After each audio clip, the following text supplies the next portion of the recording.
Campbell River's drinking water and salmon habitat may be at risk from a gravel pit turned landfill owned by Upland Excavating.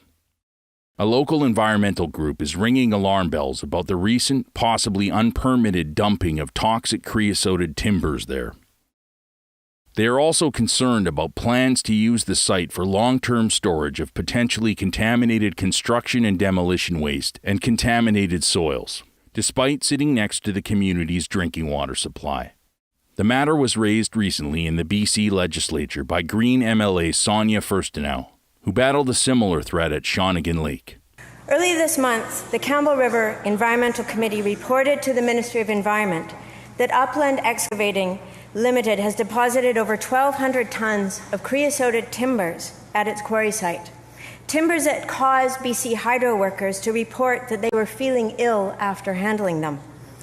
The site sits over a highly vulnerable aquifer that drains into Cold Creek and the Quinsam River. What's more, groundwater flow from the proposed landfill into sensitive fish habitat below the property is still poorly understood.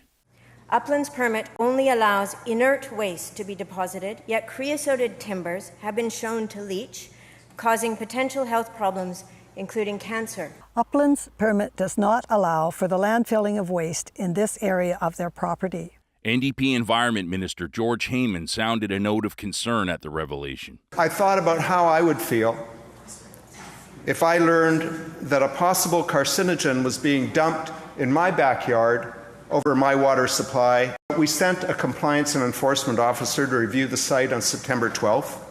We expect a report to be delivered in a couple of weeks. Uplands has sprayed these timbers with a coating called Posi-Shell. It only has a shelf life of just over a year. What happens then? The company plans to unearth these creosoted timbers and place them in an upgraded lined pit. But this is all contingent on it receiving a controversial permit for long-term storage of contaminated materials. CREC is disappointed with the response we've received so far from the Ministry of Environment staff. It's like Uplands is guaranteed to receive its new permit without concern for impacts on our drinking water. That's why we're taking our concerns to the new NDP government. This is another example of a community having to monitor the safety of its own drinking water because they don't actually trust the government to do that, and that erosion of trust has been festering for 16 years.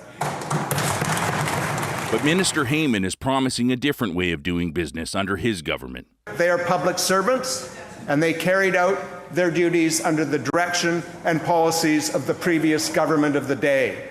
But they are eager for a change in direction. We are going to review environmental assessments so that British Columbians know there's an open, transparent process in partnership with First Nations that will protect air, land, and water while building good, sustainable jobs in this province. This issue is bigger than the recent depositing of the creosoted timbers. It's about Uplands getting license to use this site as a long-term dumping ground for contaminated waste. And is this the right place to do it? On the other side of Upland's site, nearer to the proposed long-term pit, sits Rico Lake. Rico Lake and McIver Lake are separated by a thin, porous road berm. We know for a fact that Rico Lake drains into McIver Lake. So if Upland's proposed landfill contaminates Rico Lake, it will also contaminate Campbell River's drinking water. The Campbell River Environmental Committee now awaits the results of the ministry's inspection. We hope the minister will do the right thing, remove the creosoted timbers, and press pause on Upland's new application until we know it poses no threat to our community watershed.